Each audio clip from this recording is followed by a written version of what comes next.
first half point amount was unprecedented in franchise history, but is it also somewhat unprecedented for this football team to have as many versatile playmakers, including the quarterback? Yes, you know, it's kind of neat to see the different group of guys we have and to have them come out and all contribute in one way or another. Again, it speaks well to the personnel that we have here on both sides of the ball. In fact, all three phases. So, very pleased with it. We've got some young guys that still got a lot to learn. You know, we had a few mistakes out there, and those are things that we got to get corrected. This direction seems to really allow this team to play fast, quickly. Yes, it does, especially on the offensive side. I think the biggest thing when you look at it is that we use the right kind of guys. You know, Norv, as far as, you know, creating things and putting things together, you know, we're taking advantage of those types of guys, and we're putting them in position, and that's probably the biggest thing that we got to look at is making sure we are putting them in position to have success. Ron, so many of the explosive plays were misdirection today. How much of that, first of all, how much fun is that for you to watch? And then how much of it has been Norv been setting up kind of over the first 7 weeks of the season? Well, I think a lot of it just has to do with the personnel and getting them all back on the field healthy. You know, again, remember we had Curtis was out for a little bit, so there were some things that, you know, he was still working and trying to put into play for us. Just real pleased with that. Real pleased with again the different personnel groupings that we have and having them all come in and being able to contribute.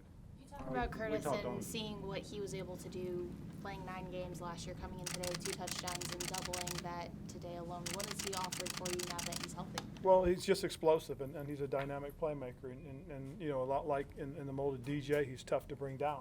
But you look at the other guys that we had out there, and you look at you know, the traditional players we have, and you see Funch making plays, you see Jerry Wright coming up with a couple of big catches. So again, the whole contribution by that group, I think, is what's been very good for us. Ron, you we said were we talking on Friday about how seeing DJ as well as seeing Curtis in there. What have you seen with without Torrey?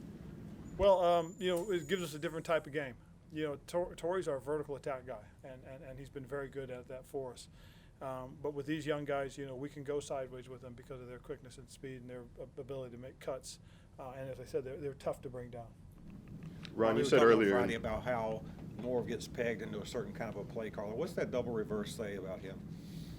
He's willing to call it. I mean, it's you know, it's something again that when you play a defensive unit with, you know, as many talented athletes as they have that can run well, you've got to get them on, you know, get them off balance, and we were able to do that early on with the first reverse, and then coming back with a double reverse, I think really caught them again, because they over pursued and it played in very well to the game planning portion of it.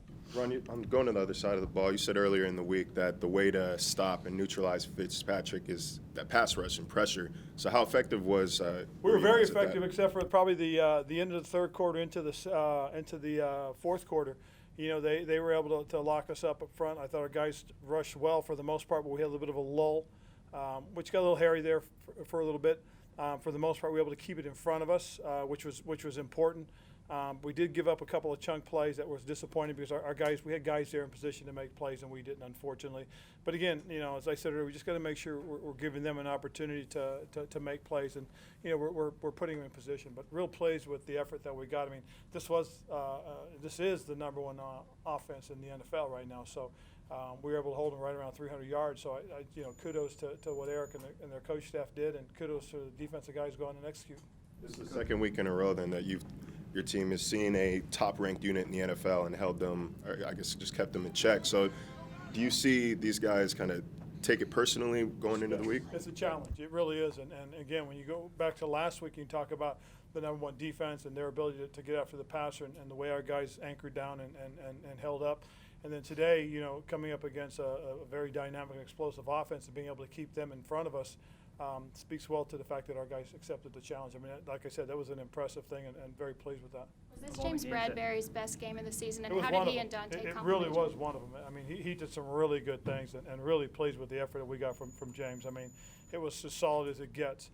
Dante did some really good things, a little tweak with him. He blew a coverage, and we'll talk about that with him. But again, you know, we had some mistakes by some of the young guys, as I said earlier, and those are things that we're going to have to live with. We know they're going to do some things, but we as coaches got to make sure we're continuing to instruct them and direct them and give them a chance to continue to grow. That's why we're playing as many young guys as we're playing, because we think the future can be bright with these young guys. Ron, staying on the defensive side of the ball, 2 touchdowns today for O.J. Howard. You guys seem to be encountering some of the better tight ends in the league in the last couple of weeks. Will there be any adjustments made going forward? No, I think, again, we'll continue to work the way, we do things. And again, you also look at the fact that we've played against some really good tight ends, but what they've also had very complimentary wide receivers. And, I guess you look at it and we sit and we think about how do you beat teams with great players like this? You got to be able to keep it in front of you. And unfortunately, somebody's going to come up and make a play for them. And the tight ends have done a great job, and to take nothing away from those guys.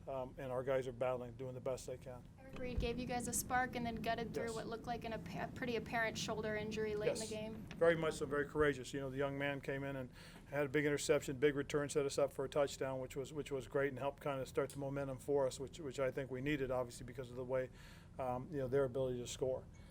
And then to watch him fight through that shoulder sprain was very admirable. And again, you could see it. And one time we tried to get him out, and he wanted to stay in, so we acquiesced, and he finished up the game for us.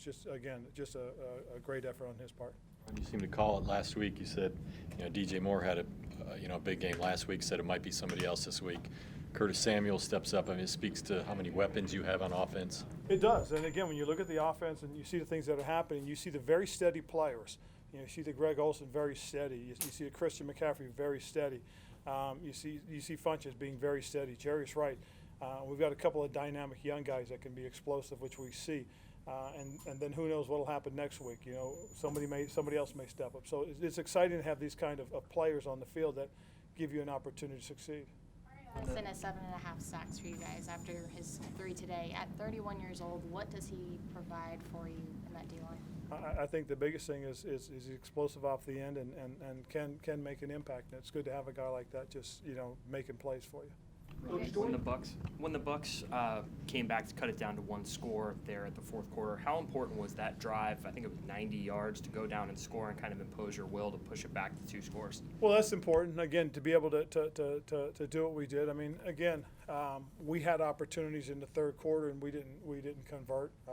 We made a couple of mistakes and hurt ourselves. But again, it just shows that when we have to do things, we have that kind of ability. Ron, in a short week, any of the injuries concerning at all? Well, the only one right now that I'm aware of is the shoulder that Eric has, and hopefully we can get that shored up and have him ready for us on Thursday. What was your take on Christian's leap? Hurdle again. Oh, that was pretty impressive. I mean, again, he's an athletic, dynamic football player. He just makes plays for us, and that was about as exciting as it gets. Ron, as you think kind of more big picture, it's this particular effort the last couple of weeks in the fourth quarter against Philadelphia seems to be a stark contrast from last year's wild card game. Might have been a little bit of a wake-up call where Cam Newton kind of had to play the best game of his life to even have a chance. And now it seems like he has all these guys around him that can help kind of carry some of that load. It's interesting, to go back and think about that, which I have, to be honest with you, Jordan, and you're right. It is one of those things that you think about that the way he played in that fourth quarter against Philadelphia, the way he spread the ball around, his completion rates, conversions on 3rd and 4th down, and the steady play. He's carried that over each week the last 2 weeks. So again, it's pretty exciting. We as a football team have got to continue to play to our abilities, and more so than anything else, just be consistent as a football team. Coach, toward the end of the third quarter, there was a period where things became really discombobulated in terms of penalties, stoppages, etc. In that sort of scenario, especially considering that the Buccaneers were driving, how do you keep your team focused and disciplined in that case? Well, I think the biggest thing that happened was we made a couple of mistakes and just try to get those guys to focus back in on what we needed to do more so than anything else. This was a situation where a lot of it had to do with us. We didn't play to our abilities to a certain stretch, but you got to give them credit. But our biggest thing was we had a couple of guys who made a couple of mental errors, and we had to take a couple timeouts, unfortunately, and then we had to accept a penalty because again we weren't quite sure where to line up. But as I said, that's part of playing young guys. When you play young guys, are going to make mistakes. But again, we can't let those things get in the way and define the game. So we were able to settle in. We got a penalty, unfortunately, and then Cam throws a touchdown pass. So again, it's about making plays when you get a chance, and we were fortunate enough at the right time we made a couple of plays. You talk about you had their fake punt well defended when they went for it deep in their own territory. Well, for the most part, Chase put the guys in an alert. And so for the most part, what we're doing is we're trying to make sure that we have eyes on the punter. The punter goes through his motions, and if he's obviously it's not punting the ball, then he's got to find this. These guys have got to find where what's happening, and they were in position too.